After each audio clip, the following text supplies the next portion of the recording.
ভালোবাসা শুধু অভিনয় ছিল তাহলে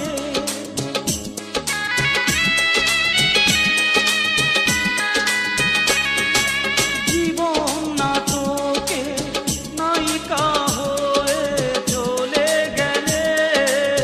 ভালোবাসা শুধু অভিনয় ছিল তাহলে সেই সাজানো নাটকে নায়ক আমায় বানালে কেন বলো না? সেদিন